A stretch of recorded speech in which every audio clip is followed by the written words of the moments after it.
Welcome to today's webinar with me, Mats Svensson, here at Qlucore, where we are going to talk about how to keep track of one's work in Qlucore Omics Explorer. Let me first introduce myself. I work here at Qlucore with the development of the software, support, and I do quite a bit of these webinars as well. So if you ever get in contact with support, it might very well be me that you're talking to. Okay, so today's topic is going to be how do I keep track of what I'm doing? And that's interesting to us for quite a few reasons, especially when we're doing what we usually are doing when we're working with Qlucore Omics Explorer, and that is science. Because keeping track of your analysis flow is key to successful science, because scientific experimentation requires a very systematical approach. It requires a systematical approach not only to experiment design, but also to your analysis, to your conclusions about the data. You must be able to show that you're building on sound experience, of course, when you are doing science. So for you, when you're doing data analysis, you need to keep track of what you're doing during the data analysis flow. That's particularly important with a software like Qlucore Omics Explorer, which is meant for exploratory analysis of data, where you're doing experimentation with the data space, playing around with your data, so to speak, and by doing that, finding out things about your data. And that in turn means that you need to be able to trace back the steps to earlier stages of your work, because one step might be an exploratory step where you do intuitive testing of various hypotheses, and then you find something interesting. You want to go back and see, okay, what exactly did I do to my data set to get to this? Also, you need to be able to clearly show what you've done, because if you can't really show what methods you've used in each step, it's hard to get things published, of course. And of course, science is all about sharing knowledge and sharing information. So being able to show others what you've done is equally important, because this is not just a tool to help yourself. This is something you need to be able to show to others as well. And to tackle these challenges, we have in the Qlucore Omics Explorer software a feature that we call log points, and that's going to be the focus of this webinar. And we try to address all of these things, being able to share the data with others, clearly show what you've done, and serve as a reminder to yourself and a way to stage your work and go back to previous things that you have done. Log points are handled through the log dock window, which is a dock window. It can be removed. It's normally docked in the left-hand side of the screen, and most users tend to keep it there. You can, however, move it around on the screen if you want to. And the log dock window manages everything, all the aspects of a log point. And log points are not just information about these things that we discussed. It's a lot more. It's a way to really store the entire state of the program, so you can freeze the state of the program and get back to that exact point at a later point in time. We'll see that in the demonstration later on in this webinar. Oh, sorry. So the log dock window handles log points, and a log point is, as I said, the complete state of the software, with all the plots, all the settings, all the statistics, even the location of things on the screen and the colors of your plots and so on. And log points, they are stored in log files, and several log points can be stored in one log file. And that's very convenient, because normally when you do some analysis work, you tend to do some findings initially.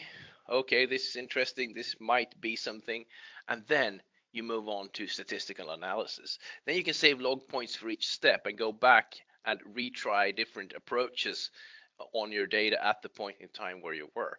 So if you want to go back to where was I with this data last Tuesday, you can go back and see that exactly with log points. And a log file can be shared with other users. This is really important, because that means that you can do this collaborative aspect of this and actually send the entire log file to your colleague and tell your colleague, could you take a look at this, and ask him to bring up my data from last Wednesday, for example. That's perfectly possible. However, you do have, of course, to share the associated data sets that you have uh, associated with the log file as well. Because the log file contains the state of the program. It doesn't contain data sets. That's very important to state. Now, the log window, it shows the current state of the program and gives you an overview of the open data sets and plots. So this is not just a feature to save the state, it's also a feature to get an overview of the state. And that's where we're going to start the demonstration in a few minutes. This is really useful if you have a complex data set and you've done lots of different things to pre-process your data, for example. It's also very convenient if you have lots of windows open on your data set or several data sets open at a time. So this gives you an overview in a way that lets you systematically approach your data in a much better way than earlier versions of Omics Explorer. This was introduced a few versions back, and in very early versions of the software, we didn't have this. We did have log files. We've had those for ages, but the log window will give you even more insight into your data, really.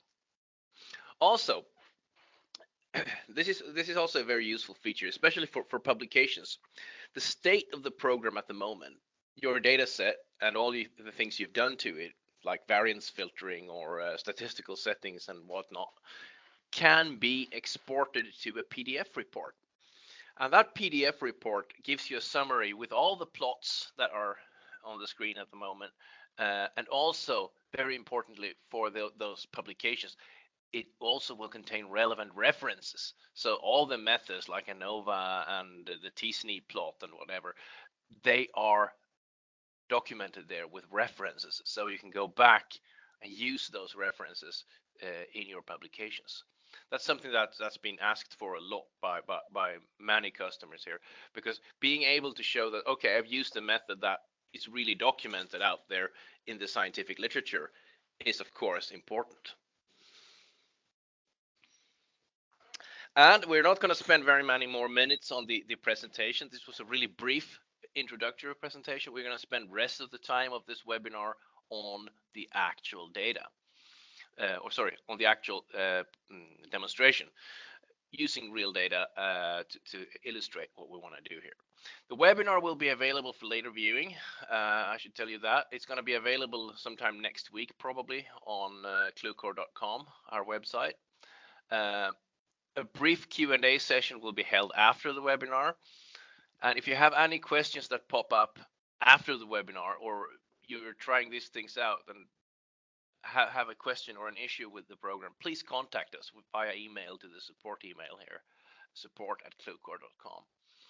The support email is open to all prospective customers as well as current paying customers. So if you're trying the software out and have a trial license, don't be afraid to contact us. We'll help you out. Okay, that was it. Now it's time for the demonstration of log points and showing you what you can do with this useful little tool. So here is Qlucore Omics Explorer, the latest release version 3.5, and it's the latest version of 3.5, even though we release major versions where we step up the version number about twice a year. We do make service releases, so if you have Qlucore Omics Explorer 3.5, make sure that you get the latest one, because we do small improvements and bug fixes and so on all the time.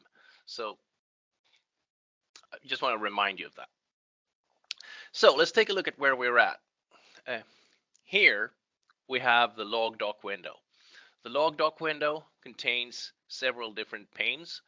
The upper one is the datasets and plot summary. The middle one contains information about the log point and the current state. The lower one contains information about log files. We'll get into detail of that in a few moments here. So let's just open a simple data set here. Let's open one of the example data sets, for example. There we go. There's an example data set, and now when I opened this window got populated.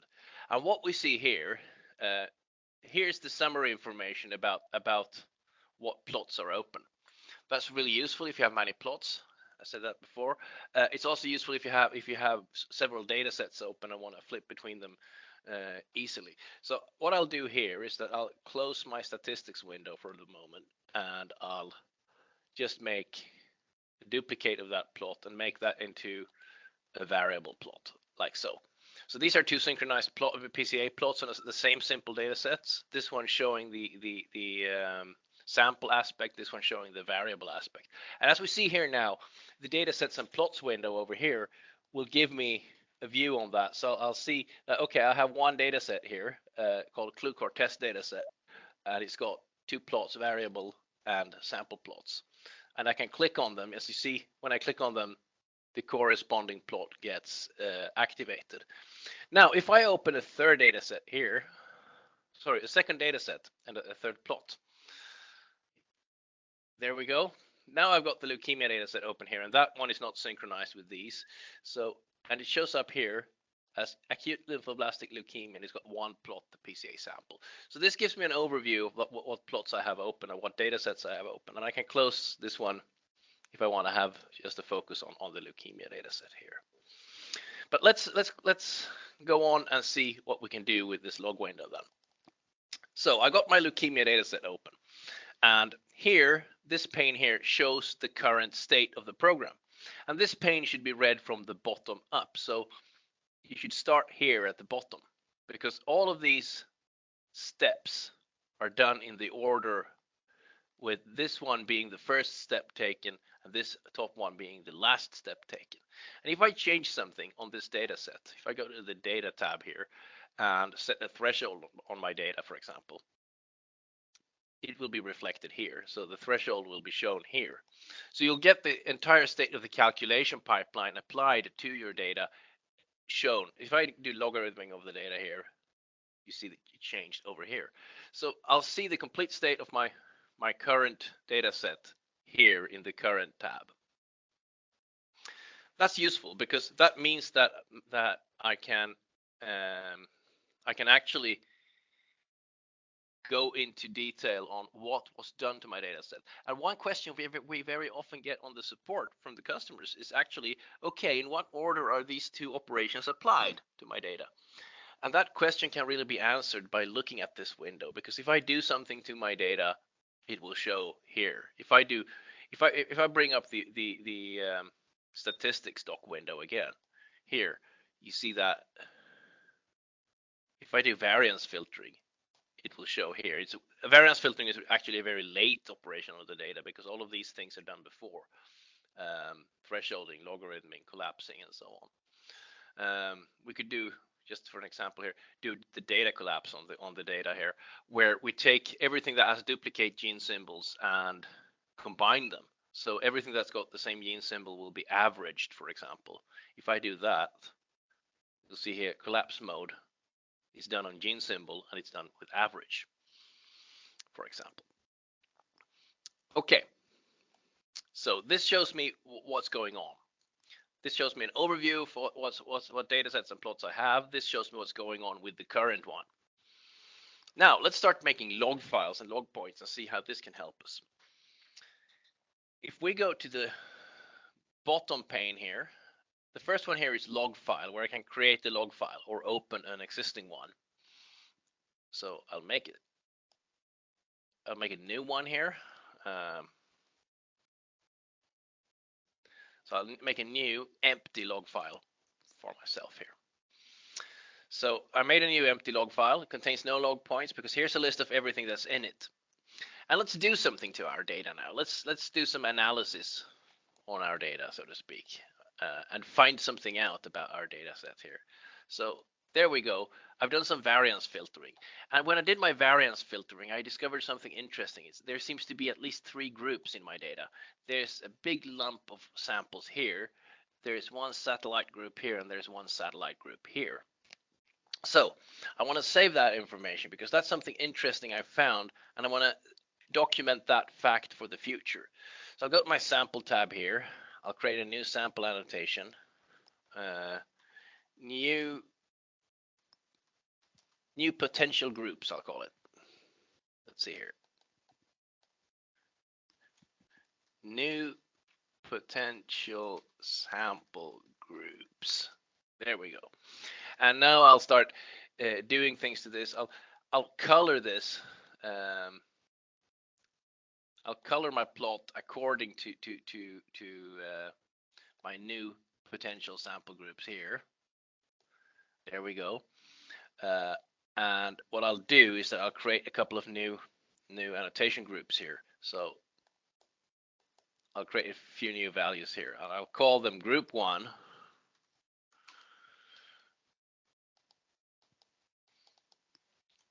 group 2, and group 3, like so.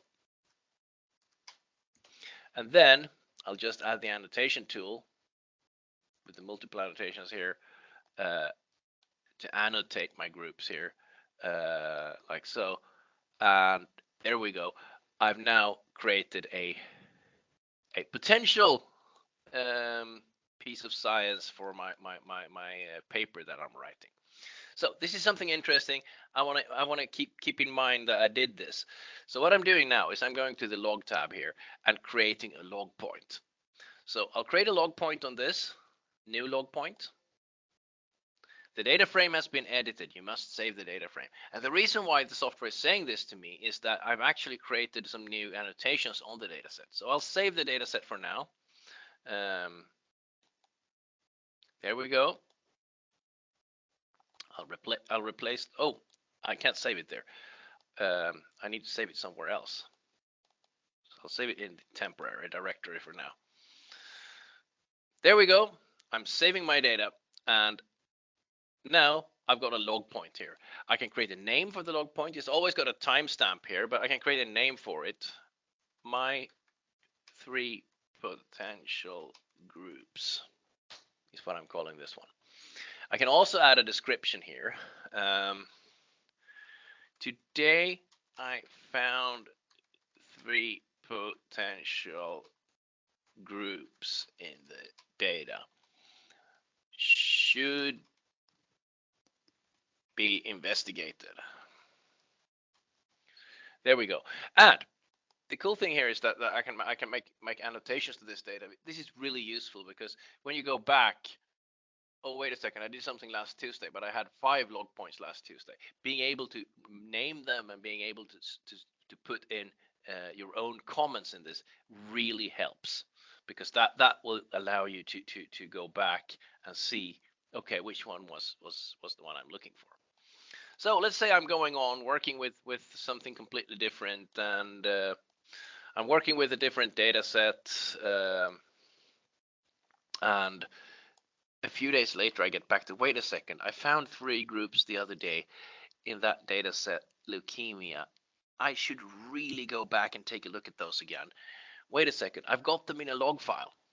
So I go to my log file, and if the log file is not open at the moment, I can open an existing one, like so, and there you go. There's my log file containing the log points I created. And here's the log point I created before, my 3 potential groups with a comment here. Yeah, I read the comment and I find out, wait a second, this is the one I'm looking for. This is interesting. Then I can restore that log point. And restoring the log point means bringing the program back to that exact same state where I was at when I started my analysis. Or sorry, where I was at when I created the log point. So here is the restore log point button. I'll press that one, and it asks me a question. Are you sure you want to do this? Because what the program is going to do now is going to close all the windows and restart in the exact state where we were at. So I'll do that. And there we go. Even the statistics window ends up in the same place where we were at. And this is my data set as it looked when I saved that log point. And I can go on here. I might for example, keep doing some analysis to this and start doing variance filtering on this. Wait a second, here's a 4th potential group. Okay, let's create, oh, bummer, sorry. There's my potential groups. I'll create a new group here, group 4. And group 4 should be annotated as well, so I'll annotate that one. There we go. And I also re-enable everything else. So I found a 4th potential group. This is interesting. I want to store that as progress on my work. So if you want to save the data frame, yes. Again, I've modified the data set, so I need to do that. Okay, I'll save the data set. There we go. And I've created a new log point. A 4 group. And I'll make a comment here. And my comment is, that 4th group sure looks like something Mary found last week. She should take a look at it. So my colleague found something similar to this last week. I overheard that during the lunch, and my reaction to that is maybe Mary should take a look at what I've seen here, because she found something similar in a similar data set. So maybe she should take a look at it. What I can then do is to take my log file here and the data set and give those to Mary and tell Mary, could you open the log point called a 4th group, or the one created at this time, and she will get back to that exact same state where I'm at. So I'll have several. I have several different log points here, chronologically ordered, named what I want them to be, and I can put in my comments here, and I can share that with my colleagues. Also, I can keep this as documentation for my publication later on, because I might want to be able to go back and show in my method chapter exactly what I did to the data. And here's the next thing. Speaking of publications, here's the PDF export button, and that one will take a snapshot of the software as it looks right now. It will take all the plots and the information in the current window here that shows what is the state of the current data set that's active. If I create a PDF here, like so, I can put in my own comment here. My work on the paper for the next conference. There we go. I can put in comments here as well. What will now happen is that the software will create a PDF file and export that to the disk, to the file name I gave it. And it ended up on my other screen, so I'll have to drag it in here. Here's the report as it looks like, and this will be a documentation of what I have at the moment. This is really useful at the end stage when I'm nearing the publication, because I'll have all this summary information. This looks exactly like it does on the screen. I'll have all the plots that are open at the moment and the exact state of those plots, and I get a list of references for the algorithms. And that's really useful, of course, if I want to quote something good about false discovery rate. There's a reference there. How do we handle eliminated factors? That's documented here. All the different important algorithms like principal component analysis, we got a bunch of references on that, because that's a really important part of Omics Explorer, and so on. So you get some free references here. All of these references are available in the documentation as well. So if you go to the help manager here, to the reference manual, all that information is there as well. That also ended up on my other screen, but here you go. But finding that in the reference manual, of course, I can search for references here and so on. Might be some work. We got all that put in one place in the PDF report as well for you. So that was what I wanted to show you today. It's a really useful little tool, the logdoc window, and the improved logdoc window that we introduced a while ago, where we have all of this information and all of this information on top of just saving the state, makes it a really useful tool for scientific work. And with that, I say thank you very much for today, and see you next time on the next webinar. There will be a Q&A session after this webinar. Thank you very much. Bye.